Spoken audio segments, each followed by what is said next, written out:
I remember when I was growing up and when my cousin was teaching me how to, drive then. And that song was permanently, and I asked him one day that, why exactly are you always playing this song? And he says, hey, he got to understand how important his time is. So every single time he's teaching me to learn this driving, I'm going to pay for that time. And believe me, I really paid for it. Welcome to Sports Quiz, ladies and gentlemen. Champions League night yesterday. And of course, I will have the playoffs for the Europa League and the FA Conference League tonight before the draws would happen tomorrow. There are already speculations. Galatasaray committed that Tottenham Hotspur, Liverpool yesterday night. Galatasaray just, got the job done with the little motivation they could get. It wasn't the best of performance for them in Turin, but of course, I think they got the job done in the first leg, where they defeated Juventus by 5-2. And then Juventus also tried the best they could yesterday to give it a big show. They won the game, but they did not win the match. There are two different things. Well, Real Madrid, with all of the drama and everything, guess who eventually put a gloss on a fantastic outing yesterday evening at Vinicius Junior. We'll talk about all of those on the show for you today. There was also a Nigerian Premier League football game yesterday. Rivers United are now top of the log with 3 games, in hand, ahead of every other team around them. So when we say the job is done, it's obviously done well. I've always said it, that it was a matter of when and not if. Whether they denied it at first, they said it was a rumor and all of that. Remo Stars have, taken the decision to salvage their season from a team that are currently defending Nigerian Premier Football League from the 20th position on the table. I mean, it's a whole lot. It's been a, series of bad results, bad performance, bad PR for the team. And I hope that the bringing in of a new technical advisor could, salvage their season. They've also instructed the national team assistant manager and their coach talking about Ogunmọ̀lẹ́dẹ́ to step aside while a new manager tried to salvage the season. Is it too late? Is it good enough? Can Remo Stars still fly? Time would also tell. Good to have you join us on the show today. Atalanta did the unthinkable yesterday. Believe me, I was not expecting they were going to beat Borussia Dortmund yesterday, but they did it in Bergamo to qualify 4-3 on aggregate after securing a 4-1 win yesterday night, upturning a 2-0 first leg defeat away at the Signal Iduna in Germany to Borussia Dortmund. So, over both legs, it ended 4-3 in favor of Atalanta. Juventus and Galatasaray, the game ended 3-2 in favor of Juventus yesterday. But like you said, Galatasaray had already gotten the job done in the first leg at the Ram Stadium when they won the game by 5-2. They lost yesterday, but they got 2 goals that gave them a 7-5 aggregate win over both legs. That's 12 goals scored, in the space of about 6 days, right? Okay. One thing with the Champions League playoffs is that a lot of goals were scored this time around, right? A lot of goals. From Newcastle defeating Karabakh 6-1 away from home, also getting the job done. From PSG obtaining the results yesterday. Atalanta, Borussia Dortmund produced 7 goals over both legs. Karabakh and Newcastle produced 11 goals over both legs. PSG and Monaco produced 9 goals over both legs. Juventus, Galatasaray produced 12 goals over both legs. Real Madrid, Benfica was obviously the lowest scoring side that produced just 4 goals over both legs. Real Madrid also defeated Benfica yesterday with Tchouaméni scoring his first goal of the season and his first Champions League goal as a Real Madrid player. PSG as well played a 2-2 draw against Monaco yesterday and they qualified 5-4 on aggregate. Yeah, that was a very painful game. I felt Monaco deserved to win, even right from the first leg. Yeah. They did the job, but again, it is PSG, and this was how they also qualified for the round of 16 of the Champions League last season when they defeated another French team, Brest, at 10-1 on aggregate, and they qualified and they went on to win the Champions League. This time around, they've also qualified for the round of 16 of the FA Champions. Like I said, the draws will be made tomorrow. So, away from all of the speculations, by the time the draws are made, everybody would know who plays who. Agbatomi, good to have you join us on the show. Yeah, good evening to you, Kwame. Another opportunity to talk about sport, and just like you already mentioned, you had a firecracker of a night yesterday for Champions League.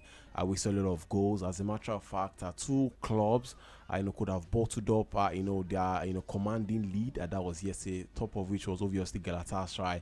I know when Juventus took a 3-0 lead right there in Turin at the Allianz Stadium, and of course it had to take the intervention of Victor Osimhen yet again in extra time, as well as another goal from Galatasaray to all but secure at their last 16 finish, and at their last 16 place, I beg your pardon. And up next for them is going to be I think either Liverpool or then Tottenham exactly. But it remains to be seen really Galatasaray's prospect of going deep into the UEFA Champions League. Remember that when Victor Osimhen was to sign a new contract, a new permanent contract with the Turkish based sides, we were talking about, can Galatasaray go far? Can they go deep in the Champions League? But we've seen them, what's it called, spring up surprises in a couple of years. But billion-dollar question to be answered right now is, can they also do that and then defeat Champions League or should I say European heavyweight? I mean, we've seen it so far already this season. Galatasaray, they've defeated Ajax this season. They've defeated Liverpool. Unfortunately, their season fizzled out. They faced off against Manchester City, lost to them. I think 2 goals. Was it 2 goals to 1 or 2 goals to 0? But I mean, their season really, apart from them. But Galatasaray had also beaten Liverpool this season. I mentioned that. Obviously, I mentioned that. So, but in the Champions League, it has been a different ballgame, and they would have not qualified, for the playoffs if not for their late surge in form, really. But obviously, it's a beautiful edition to talk about, sport on this Thursday evening. And just like before I leave, you were talking about that song "Time Now Money." I remember back then in the 80s when I was also back then in the 80s. Wait a minute. Back then in the 80s. Let me finish now. You can't. You're not even qualified to say back then in the 90s. Okay, it depends on the 90s though. Is it the late 90s or the early 90s? Any 90. Early 90s. Yes, now. 90. We're in 2026 now. The 90s. The 90s I was being formed. A child born in year 2000 is 26. That's what I'm saying, that the 90s, in the 90s I was being in the late 90s I was being formed. There's nothing like you are being formed like that. You are being formed. I was being formed. Are you a mortar? No, come on. Who is forming you? There's a process that goes through. I don't know that process. Don't put me in trouble, this man. I don't know that process. There are also games tonight in the second and the third tier of UEFA club football competitions, the Conference League and the Europa League. We're running through some of those results, but of course, we've got some stories to read through before we take those updates. Well, Mikel Antonio is set to sign a short-term deal with Qatari Al Ahly before he returns to club football following a near-fatal car crash. The former West Ham United striker has been training with Charlton Athletic and held exploratory talks with the championship side over a pay-as-you-go play. But the 35-year-old is poised to sign for Qatari Star League side Al Ahly until the end of the season, which has only 6 games left. His move to the Middle East is in advance with confirmation. Is in advanced stage with confirmation expected in a couple of days. Antonio has not played a competitive game in England since his accident in December 2024 that left him with multiple leg fractures. He featured for Jamaica at the June CONCACAF Gold Cup but was released by West Ham before the start of the current season.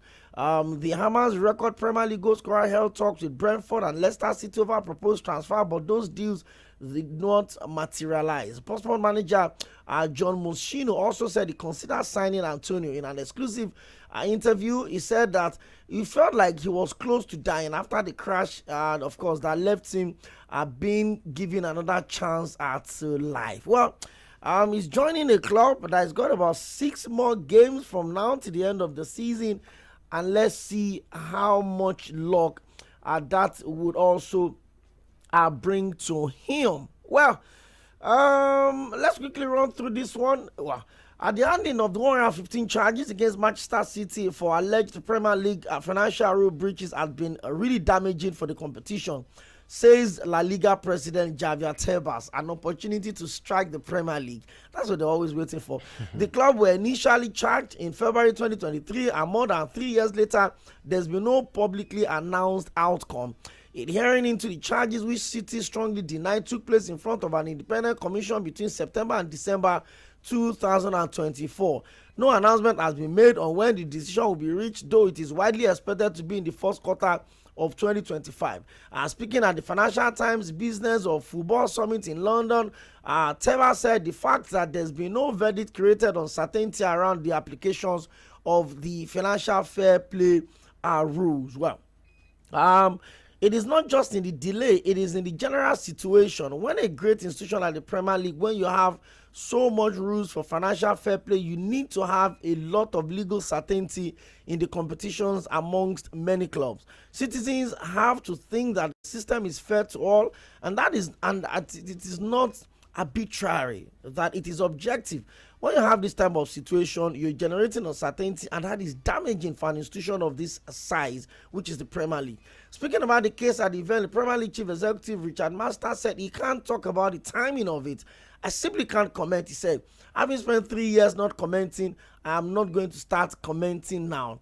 Stepping aside from that specific case, any regular wants its judicial system to be efficient and work swiftly, and that is about how far as I can go. But tell me, it's been 3 years, and there have been speculations. What's his name now? Fabrizio Romano posted something about it that Man City faced a possible 40 to 60 point deduction. Yeah. But I mean, it's been a lot of people have been waiting. How long should it take for the announcement to be made? Because the inquiries was reportedly ended in December 2024. No, it ran from September to December 2024. Okay. But I mean, it's almost 15 months. No announcement has been made. A lot of our Arsenal fans are saying, just make the announcement. Let them know that all those leagues that they've collected, you just obviously collect it back from them, definitely. I mean, what do you make of this? I mean, the president of the president of the Spanish Football League had come out to say that it's damaging the image of the Premier League, especially with so much uncertainty around what the judgment could be. There's been speculations, they've been fined, or they'll be demoted, or they'll be stripped of the Premier League titles won within that period. They'll be deducted. And after then, we've seen clubs lose points. Yep. Sheffield United, Leicester City are facing relegation now because of point deduction. Yeah, I think they're 20th now. They're 20th because of point deduction. Yeah. Why Manchester City? And do you think, Tebas was right with his observation? Okoyemi, this is a very, very difficult case to comment on, really. But first off, I think this has to do with a judicial issue. And just like what you mentioned, it's a probability, or it's a case of Manchester City going on to lose close to 40 to 60 points. And if that eventually happens, that will mean a lot of casualties, or bring about a lot of casualties. First of all, I think that would also lead to Manchester City being relegated. First of all, to reach maybe even to the League One. Really, apart from that as well, we might see, obviously, just like you mentioned, their titles being stripped. The 6 out of the last 7 Premier League titles that they've won. 3 out of the last 5 Premier League titles they've also won as well could also be stripped of them. Apart from that as well, we could also begin to see, the exodus of players as well as managers alike. The likes of Erling Haaland, who signed obviously a 10-year contract that was last year, eventually could leave Manchester City as a result of that. Pep Guardiola, despite the fact that he has, I think, 1 or 2 years left on his contract, could also leave as well. As a result of that, different players will have come in under the project or under the project of the Saudi investment, obviously that controls Manchester City. But I just feel right now that the decision really has to be taken, because you take a look at what happened with Leicester City. I don't think the investigation took up to 3 or 4 months, and a decision was taken immediately. And what happened? They were deducted of 6 points. A Leicester City that were already battling or facing relegation, for this season in the Championship, obviously they've been made to understand that if you cheat the rules, you definitely get punished. It's as simple as that. And we are seeing that the consequence of their action, happening to them right now. Take a look at where Leicester City is when it comes to the English Championship table. Imagine a Leicester City team that won the Premier League just a few years ago. Just 10 years ago, won the English Premier League. And take a look at what they've become. They could be playing League One football, at the start of next season. But let's just all of that aside. Trust me, 40 to 60 points at this point in time is going to be a very. No, it takes them to 20th position straight. That's what I'm saying. It's going to be. They will hold the Premier League points, because if they relegate, they will still have to continue. They'll still have to come. But Kwemi, if this happens, first off, it's going to be very, very harsh. Yes, it's going to be very, very harsh on not just Manchester City as a club, but also the players, the managers who have worked tirelessly, who have worked hard for all of those successes they've brought in. I mean, winning the Premier League is no easy joke. Talk more of winning 3 Premier League titles in 5 years. Talk more of winning 5 Premier League titles in 7 years. It is really not easy. But so if they eventually do that, obviously it's going to be, a very, very, very harsh decision. But Kwemi, don't miss it. The fans, the delirious fans that want this to happen are definitely Arsenal fans, because they know. Let me finish. That's weird.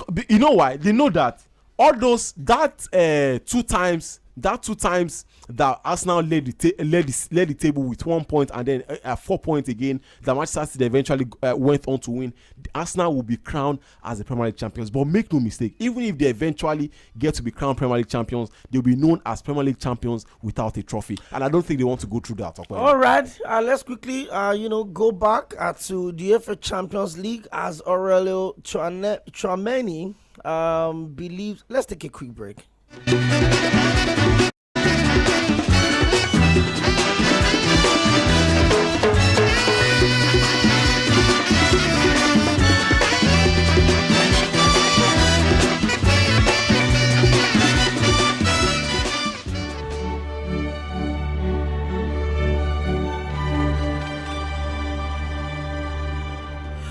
Welcome back. C쏘ᴜᴜᴛ believes Real Madrid's 2-1 victory over Benfica to seed a 3-1 aggregate win in the Champions League was a victory for everyone who stood against racism. Vinicius Junior scored the decisive goal to send Madrid into the last 16 of the competition, just 8 days after he was allegedly racially abused by Benfica winger Gianluca Prestiani in the first leg of the tie. This is a victory for everyone who stood against racism, according to Real Madrid and French midfielder C쏘ᴜᴜᴛ after the victory yesterday night. Many things. I think there are so many things that can be much bigger than the football. Vinicius Junior keeps his confidence and keeps focused on what he needs to do. Prestiani was suspended for the fixtures but traveled with his squad to Madrid. The club denying the allegations, and Benfica president Rui Costa claimed that they do not permit a racist player within the squad. Real Madrid fans held up banners and messages of support to Vinicius Junior yesterday, who scored the only goal in Lisbon before the kickoff of the game at the Santiago Bernabeu. Benfica made the perfect start, leaving the tie after 14 minutes through Rafa Silva, but C쏘ᴜᴜᴛ put Madrid back in a charge with a powerful strike from the distance. But the defining moment belonged to Vinicius Junior, who scampered through on goals to seal the deal for the host in the 10 minutes. Within 10 minutes remaining, he wheeled away in celebration, soaking the roar from the home support with a dance by the corner flag, a goal that effectively ended the contest and carried emotional weight and significance. UEFA had imposed professional sanction on Prestiani on Monday, ruling him out of the tie, although the Argentinian winger had traveled to Madrid as part of the Benfica squad. Benfica had appealed against the decision to ban Prestiani, but UEFA dismissed the Portuguese club's case on Wednesday afternoon.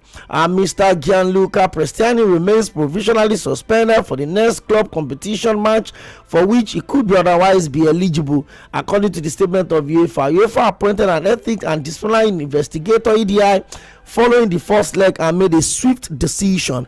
UEFA said on Monday the imposition of a provisional suspension was without prejudice to any ruling that the UEFA disciplinary body may subsequently make following the conclusion of the ongoing investigation, and it respects submission to the UEFA disciplinary body. The Brazilian left the field and refused to return, resulting in a stoppage in play that lasted about 10 minutes last week Tuesday in Portugal.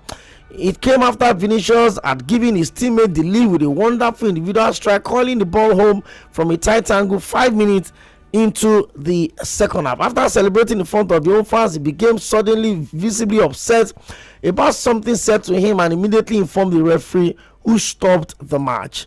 Agba told me yesterday, a star needed to rise up to the occasion, and none better than the man that actually raised the occasion in the first leg. Solid goals over 2 legs, 2 goals out of the 3 goals that Madrid scored, and they are through the round of 16. Was that a statement win for Madrid despite their struggles this season? And I also think that they should not even consider keeping their manager at the end of this season. They should go for big and serious managers. But how big or important was that win for Vinicius Junior first and for Real Madrid yesterday? I trust me, man. I don't think I've ever wanted to see Vinicius Junior go so bad like what I wanted yesterday, to be very honest, because his goal in the UEFA Champions League final back in 2022 continue to drive me crazy, as well as it's a goal I'll always remember, and that's also one of the reasons why I'll never ever forget Trent Alexander-Arnold, really. But apart from that, I think it was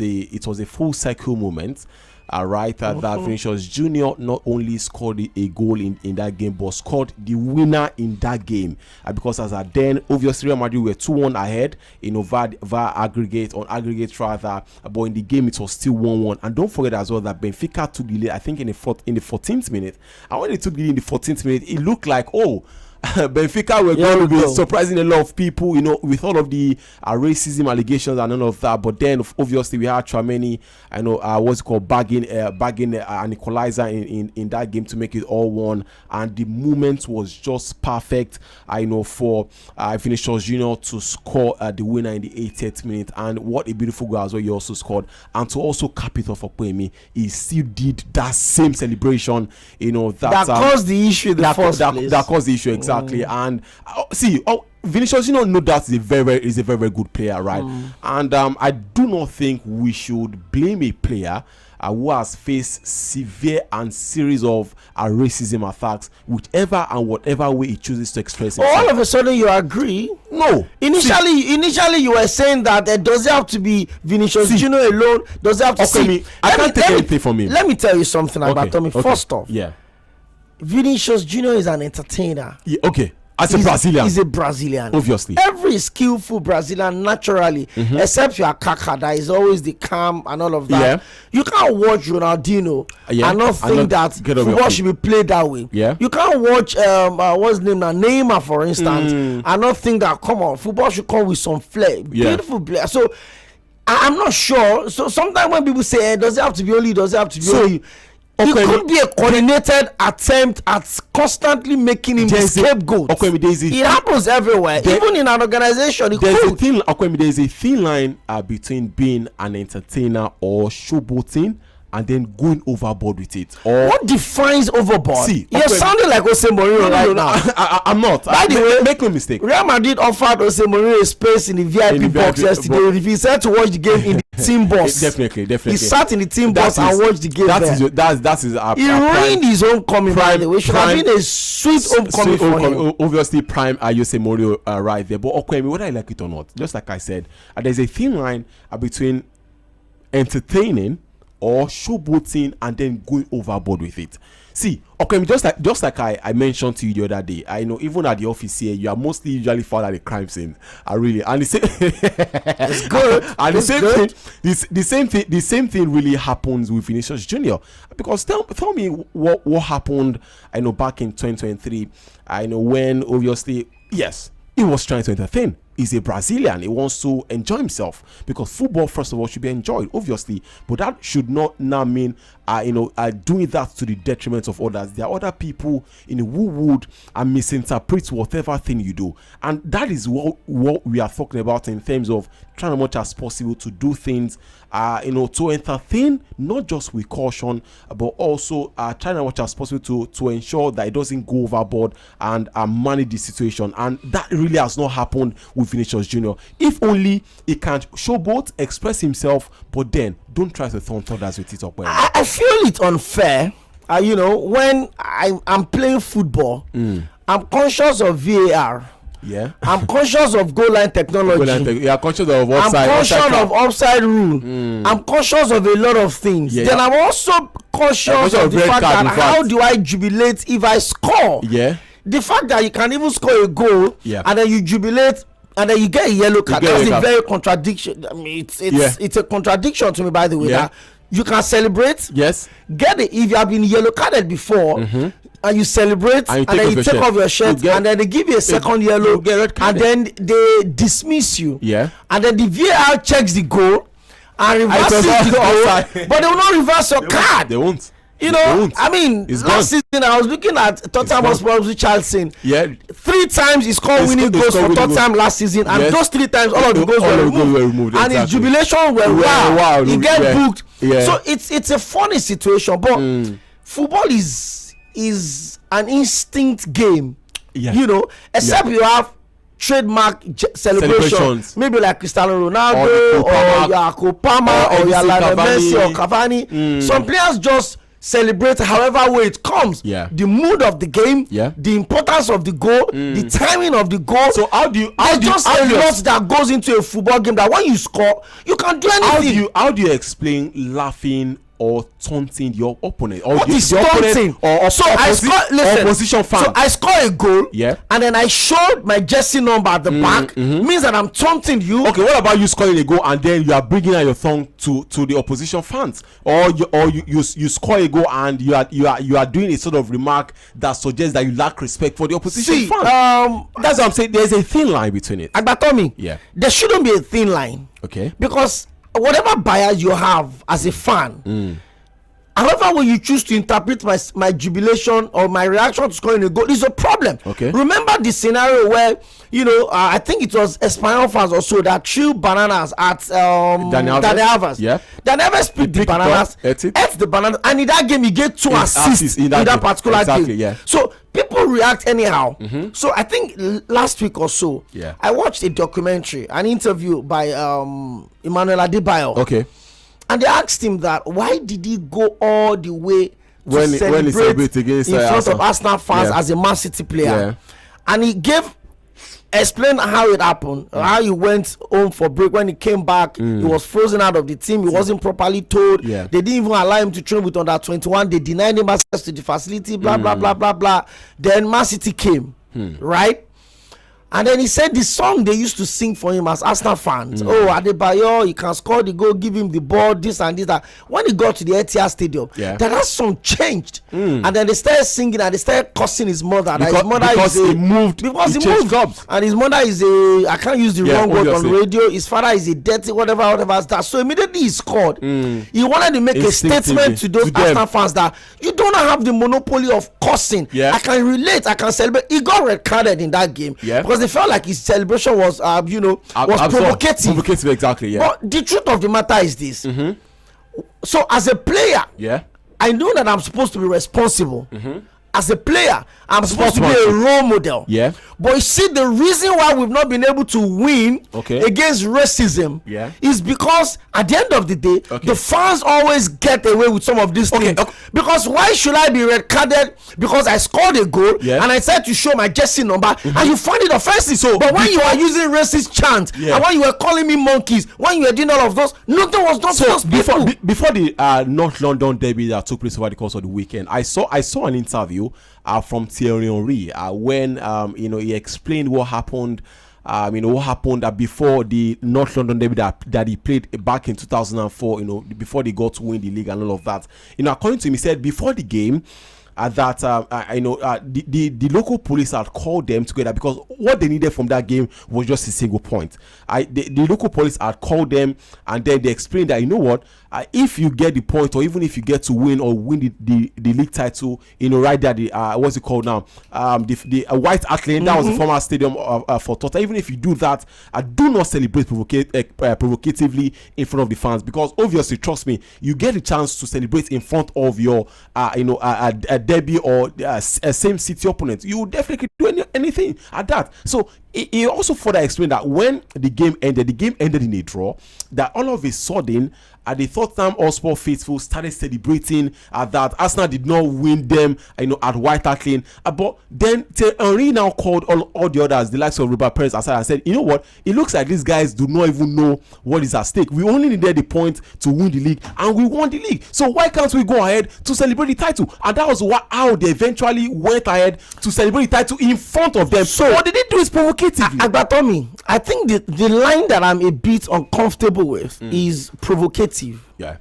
Or you celebrated you over celebrated. Going overboard with celebration. I don't understand what it means. Okay. Bro, if I score a Champions League goal, okay, and for instance, an Arsenal player scores a Champions League winning goal, yeah, and you deliver the title for them in the maybe 93rd minute, and your team is already leading 3-1, and you know that this game is done and dusted, am I supposed to? So I saw Victor Osimhen's reaction yesterday after I scored. He didn't do his normal run. He didn't celebrate. He just lock up. Yeah. At the end of the game, when CBS interviewed him, they understood why he reacted that way. People react anyhow when they score goals. Yeah. So I will still continue to say it. Okay. The fact that some people somewhere, people like you and people like Jose Mourinho, feels like players' celebration is provoking the fans. You know what? But they don't think that the fans' chant is also getting to the players. We've seen players walk out during matches. We've seen players cry during matches. We've seen players talk about the fact that they've been suicidal. Yeah. Because, I mean, go and watch Balotelli. Go and watch Balotelli. Go and read the story. In fact, even as a black Italian player, Italian fans never liked him because they feel like a person of color should not be playing for the Italy national team. So in my opinion, Okoyemi, I know this is going to drive a lot of debate or spark controversy or whatever. But in my opinion, Okoyemi, scoring a goal, maybe a Champions League winning goal, or Champions League final winning goal, or maybe a World Cup winner, whatever. You score a goal and then you go over to the opponent fans and you tell them to shut up. It's provocative. It's disrespectful. So what happens to going to your fans to celebrate with them? So in as much as we're talking about the problems, let's also talk about the solutions before the problems. There are ways to avoid problems instead of looking for solutions to problems. Instead of causing crowd trouble, why don't you prevent it? Imagine scoring a goal and then you are shutting up the fans, or you are celebrating provocatively. That is going overboard, in my opinion. If you want to celebrate, you can celebrate with your teammates, you can celebrate with your fans, you can celebrate with your coaches, you can celebrate with the backroom staff. I don't know. Maybe the people should just join us for a few minutes before we go pay some bills. Should there be anything like over celebration in football? Adebayo did his own. A lot of us condemned him, but much later we understood what happened. Whether Vinicius Junior is always at the crime scene, whatever that means, but there are possibilities that players can deliberately be soft target, because you know that, he's Okpayemi, we will react when I say this. I'm Vinicius Junior. If you tackle him, he will talk to the referee. If he comes to jubilate, we've seen times where players just went to pick the ball to throw, and the fans kept stoning them because their team are trailing. Yeah, I agree with you. I don't understand you people's argument, but let me have your take. Hello, good evening. Hello, good evening. You're welcome. This is Ima calling from my church. Ima, good to have you join us on the show today. Should a player be regarded to have over-celebrated a goal that warranted him to be racially abused? I'm against that. On a normal day, if the player score a winning goal, whatever goal he score, I think it's right for you to celebrate with your fans or with your boxing staff and your coach. That's all. Because I can give you some instance. Do you know that Adebayo, this is what caused the problem between Adebayo and Arsenal? When he was massive. So I asked you to do the same thing. And I'm very sure now, I don't think Adebayo can have any other things to do with Arsenal. In as much as, except I don't even think we can have an opportunity to work at Emirates at all. That is Adebayo and Saminasri. Just because of that celebration that is called against Arsenal and it comes to Arsenal fans jubilating. So even if there is to sweep, even common sweeping, or maybe Arsenal needs the workers like I don't think they can offer Adebayo any job at all. I don't think. Simply just because of that. No, see, I mean, you can decide to blacklist a player. Oh, you can make him personnel non grata in your stadium. But maybe we don't understand the consequences or the trauma of being racially abused. Hello, good evening. Good evening. You're welcome. I'm calling from Ikorodu. Good to have you join us. Please, I just want to greet our chairman, Rest XP. My guy, I beg, collect Sᴘᴏ. Yeah, this is the Give me Sᴘᴏ, please. Give me Sᴘᴏ. Representing which constituency, please? Yeah, that is Sharp. I greet you specially. I'm greeting our. I greet you. You people should look at yourself. You should just look at yourself. I greet you specially. So now you have association of Breast FC Supporters Club. Hey. Okay now. Hello, good evening. Welcome to Sports Cruise. Good evening. Baba, I greet you. From which constituency? This is Saka calling from Ejigbo. Oh, you're welcome. You're welcome, Mr. Saka. If I'm to be a footballer, if any white man should call me a black monkey, or what you say you are a white monkey. After monkey. I'm a black monkey. You are a white monkey. So that matter is not going too far.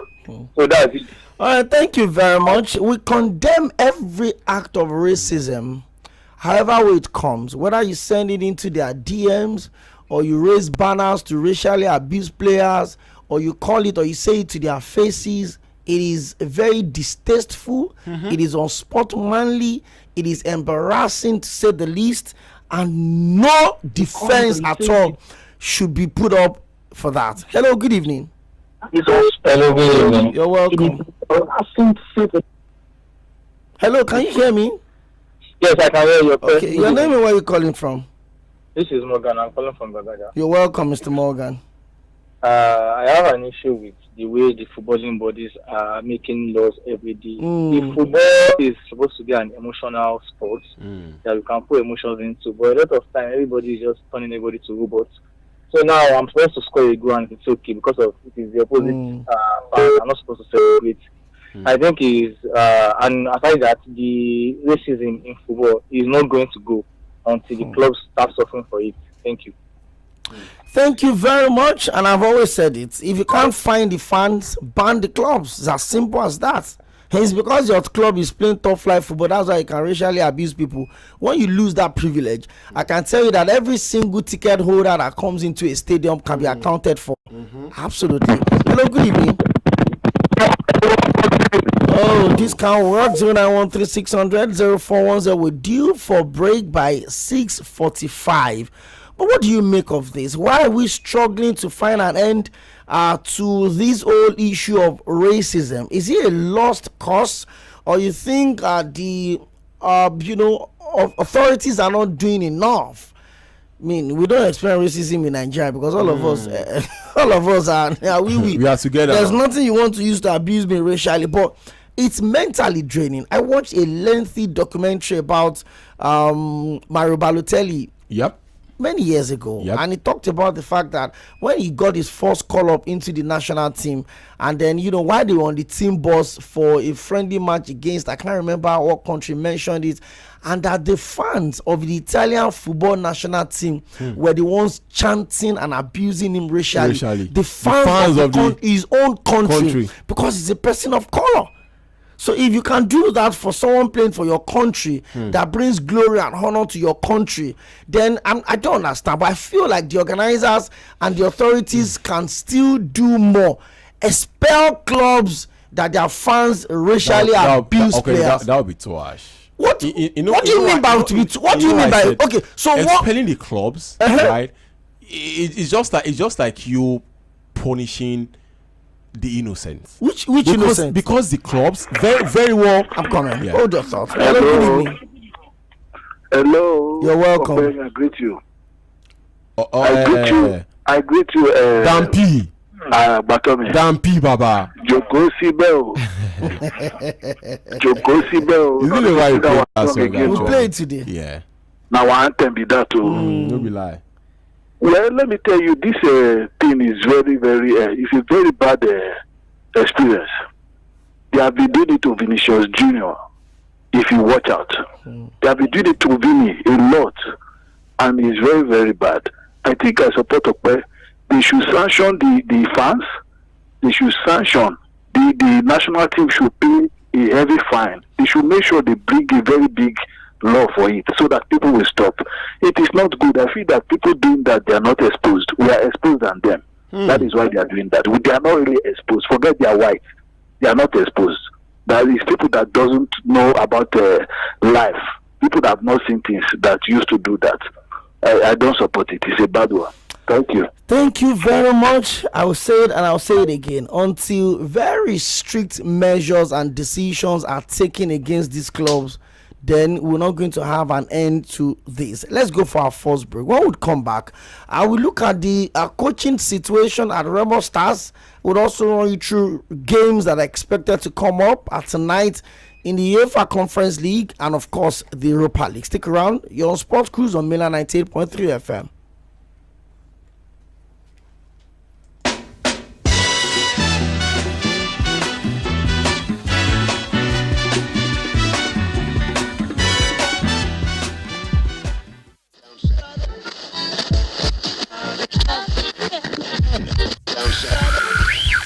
You're listening to Mainland 98.3 FM. The sound of Lagos.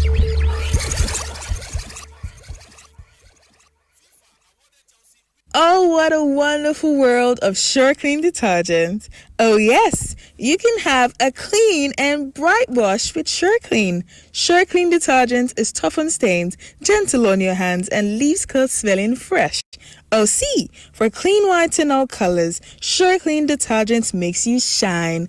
As you spread it all, you can see the shine of Sure Clean brightness. Now wear your smile with pride and nothing to hide. Sure Clean detergent makes your family clean and happy. Sure Clean detergent, happiness with every wash. OneXBet. It's time for bonuses and wins. Download the OneXBet app from Google Play or the App Store and start winning today. At the heart of the game, OneXBet. Bet responsibly. 18+. The Broadcast Arts Institute is offering a partial scholarship to the first 100 students who will take advantage of our supplementary admission in mass communications and multimedia technology by February 28, 2026. If you had a minimum of 100 in 2025 UTME and have a 5 relevant O-level credit passes, you're guaranteed admission into our ND programs plus a fee rebate. How to secure your spot? Go to JAMCABS and change your institution to the Broadcast Arts Institute. Visit our admission office or call us for details. We are at Treasure Island Estate, Bayeko Road by Tipa Garage, opposite NNPC Fueling Station, Igbogo. Or call 0806 149 9992 or 0703 713 1166 or 0807 446 5676. Don't miss this chance to kickstart your dream.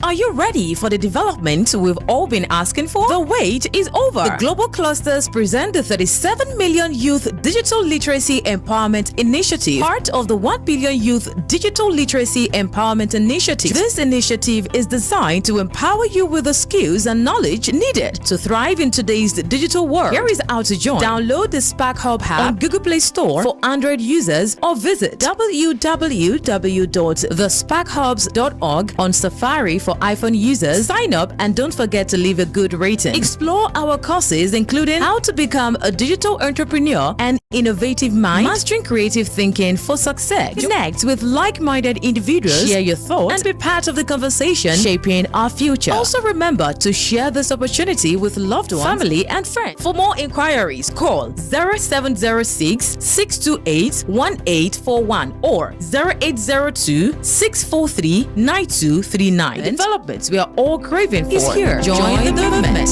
today.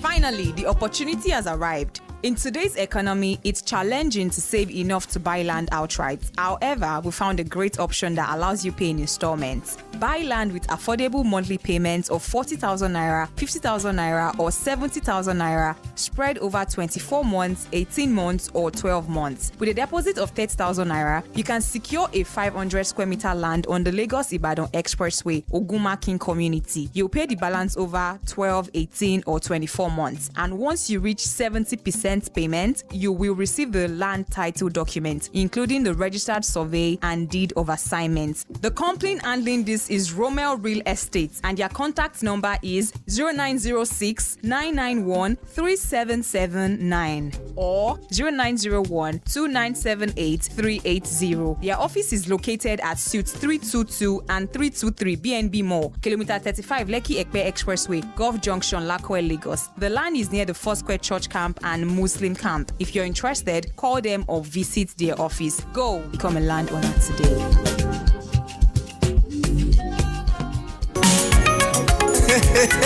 My country people, una don iron clothes ready for the growth wey una don dey wait. E don cook o. Global clusters don set table for one ogbonge initiative wey dem call the 37 million youth digital literacy empowerment, wey dey part of the 1 billion youth digital empowerment. That one come mean say dem get target to empower plenty youth for digital skills. And how you wan take dey make am for this digital world? Now to just download the Spark Up app for Google Play Store for people wey dey use Android, or make you go www.thesparkups.org on top Safari for iPhone users dem and make you sign up. You fit explore the courses wey dey our app. This one na correct opportunity to connect with people wey sabi road na, to dey share ideas and be part of the conversation wey dey shape our future. No procrastinate o, no dey wait for person. Download the Spark Up app and start to dey make am happen. For more tori, you fit call this number 0706 628 1841 or 0802 643 9239. True word, not be cheap, my brother. Maria Babikaya Ramadan. Viva welcomes you into the month of blessings, month of love, kindness, peace, and mercy. Iftar together, Viva, we wash the stay.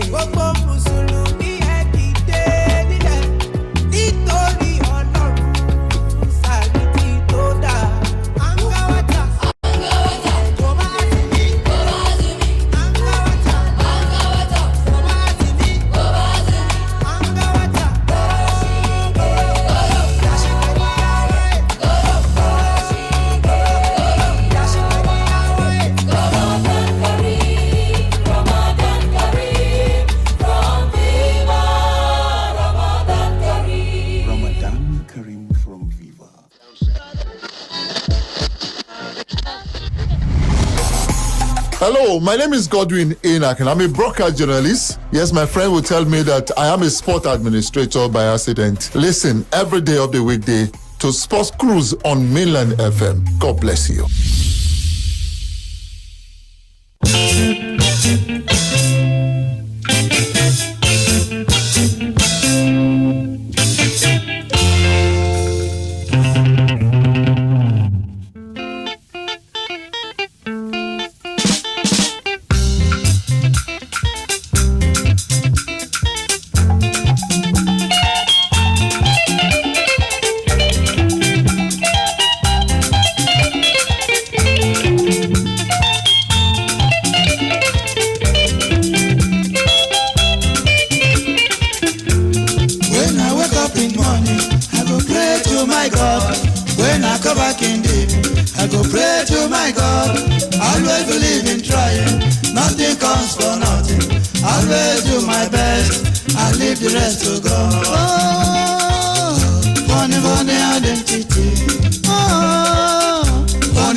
So because today is Thursday and because it's Throwback Thursday on Milan 98.3 FM, all of the songs you get to hear on the show or on the station today are songs from the 40s, 50s, 60s, 70s, 80s, 90s and maybe the early 2000s. I'm sure Agbatomi is quite strange to some of these songs for him to want to tell me back then in the 80s. And I'm like, hold up, bro. Back then in which 80s? What do you want to say? All right. Identity by the legendary Oliver De Coke, and one of my favorites of all time. Ladies and gentlemen, well, Remo Stars have a new manager. Usman Abdallah has been appointed as the technical advisor of the current Nigerian Premier Football League defending champions. We're pleased to announce the appointment of Usman Abdallah as the technical advisor of the club. This appointment is with immediate effect as it's expected to mark a significant step in the club's vision to elevate its performance. Abdallah brings a wealth of experience, having earned his UEFA Pro License certification. He also has advanced degrees in football coaching and team management from ḻɪsᴛ de Montpellier in France. He also holds the National Coaching Accreditation Program NCAP Level 1 from Singapore and a prestigious La Liga coaching certificate. A seasoned manager, Abdallah has managed football clubs across Asia and France.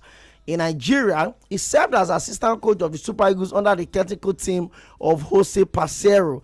He was the technical advisor for Enyimba Football Club and an assistant coach and youth team overseer at Kano Pillars Football Club.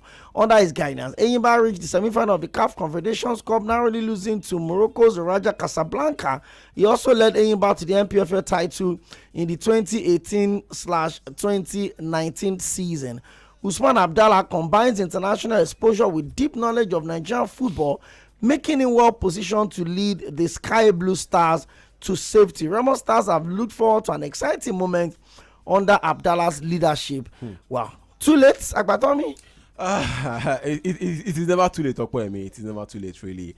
But take a look at, their, what's it called now, stance, on the table right now. I know they are currently rooted in the 20th position. They took over the position from Kun Khalifa after their defeat over the course of the weekend. But it's just quite unfortunate, the title defense season that Remo Stars has had, so far this season. Out of 27 games played, they've only been able to win 8. They've drawn 3 and lost a whooping 16 games so far this season in just 27 games. And apart from that, as we also take it back, I know the last time they won, an MPFL game was back in January. Was in January? January, exactly. Their last win was back on January 14th, thereabout.